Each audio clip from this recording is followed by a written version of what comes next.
Hi, Dr. Lim here. Today we still continue to talk about Indonesia. This is not a motivation talk, but about the problem we will face initially in the market of Indonesia. How the market was destroyed by the ignorance of some of the leaders and the money game company. When stepping into 2001, DXN was doing well in Indonesia and progressing steadily in India and Philippines. The economy of Indonesia started to stabilize and the value of rupiah also became more stable. Then many companies started to become active back in the market. The first group of companies were the money game companies. They promoted quick money and many members were attracted by this. In the beginning, the action of some members were puzzling for me. They have progressed well in the DXN. Our products are effective, our bonuses are given sharp on time. But when the money game company were giving false promises, like giving them cars and houses, they were easily hooked. Our products are so effective, but when a competitor rumors on the products, instead of trusting the company, they opt to trust the unknown competitor and make noise to the company. We have shown the farm, factory and marketing offices to the members. And many competitors did not even have farm and factories. When a competitor make rumors on the products of DXN, claiming they were the original products producer, then why did some member opt to believe them and never check on their farm and factory first?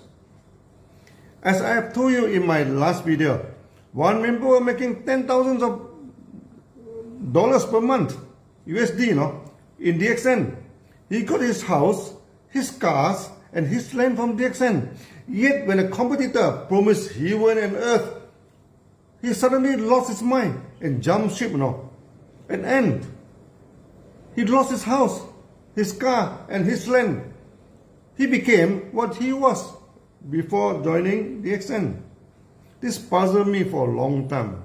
They got everything from DXN. Then why should they believe the sweet talk from the competitor? Finally, I think I got the answer.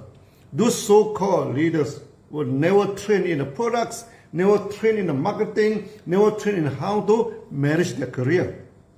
As the saying goes now, when they get an inch, they want a foot. When they get a foot, they want a yacht. Due to the good management of DXN and our ability to share the risk with the members, a lot of members flocked into DXN. Then success came easily to them. At the time, we had two strong marketing staff. They were professional motivators. When on the stage, they could talk, sing, and even dance and cheers up the crowd to a frenzy level. The leader need not do anything. The members under them swell. The bonus double and triple. Then they have the false sense of security, taking success for so easy for granted. They never look at the sacrifice made by the company. They become ignorant and very greedy. They think that by jumping into other company, they can double and triple the bonus because the competitor keep on saying with the same type of performance in DXN, they can double and triple their bonus. Yet, DXN is already the highest bonus payout company in the market. There is no way the competitor can pay double the bonus and become sustainable. Most importantly, they jump ship because they could get a good car and good house free of charge. They can get good result without any good cost in the beginning. This is like a teaching of certain guru. Ask you to relax, just relax, without any effort or any cost. They keep on saying, what is the problem? What's wrong to relax yourself? But of course, there are a lot of problems. How can you relax and enjoy life without any good input, in the cost? Then the effects are not sustainable. It always collapsed. Another thing that puzzled me was when the competitor made rumors that DXN was collapsing, going to shut down, facing a lot of problems, the technology of DXN was fake technology, etc. and etc. Full of defamation. Those so-called leaders have good testimonials with our products and with very good income, Why would they not trusting DXN then? Why did they want to believe the competitor who has nothing to show? At the end of the day, it was greed and ignorance that blinded them. The competitor comes with fanfare and very colorful in making the presentation. Many of the leaders, their leaders now are driving good cars and wearing smartly like the model and film star. They were the glamorous, they were very glamorous compared to DXN.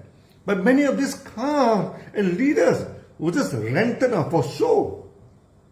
When I started to educate the member, magic is always glamorous. Magicians always wear smart and look smart. They can produce a flower from the air and produce a note, huge note from thin air.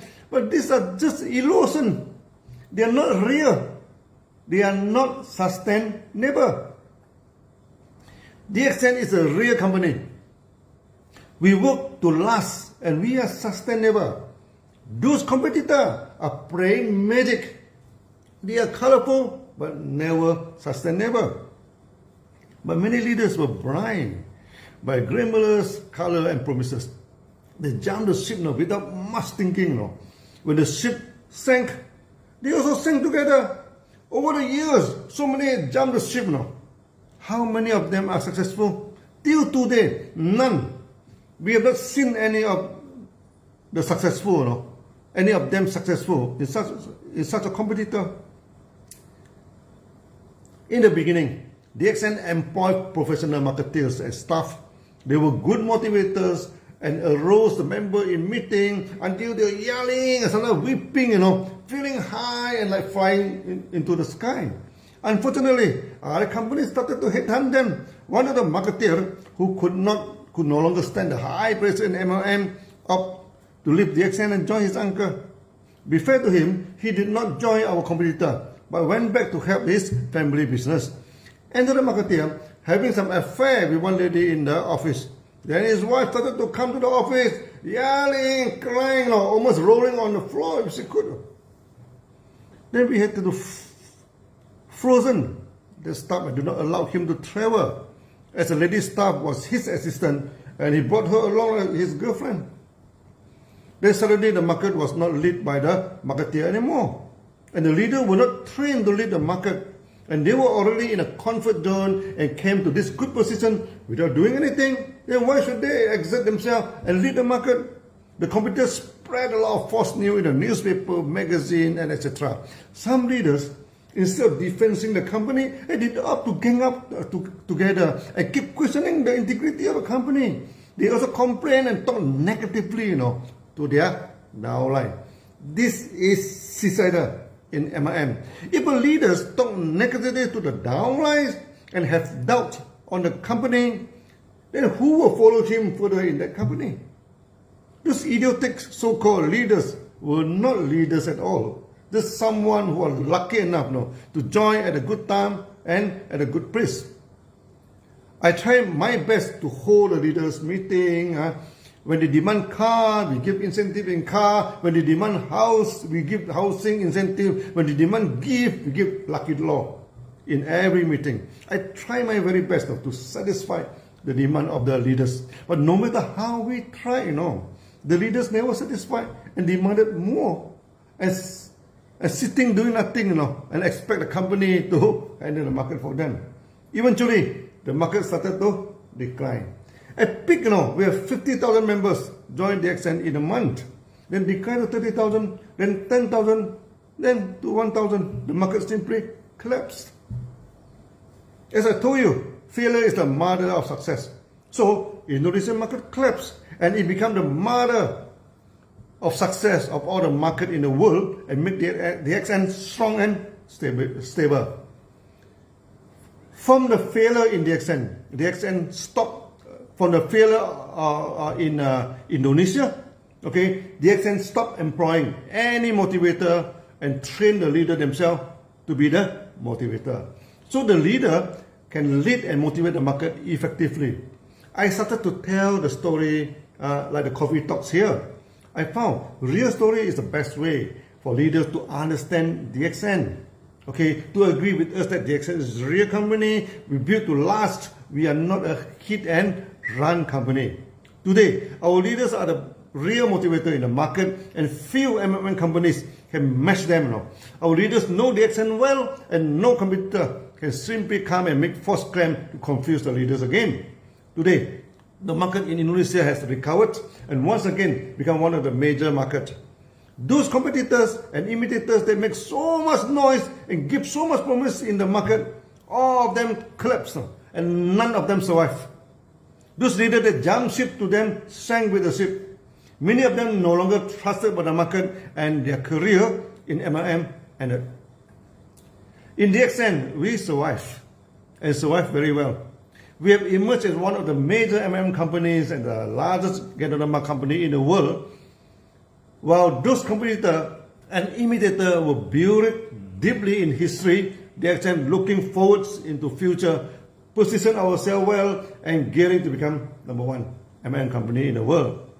Next video, I'm telling you the story of how we open up the market in the Philippines, which is equally dramatic as that of Indonesia. See you then. Bye-bye.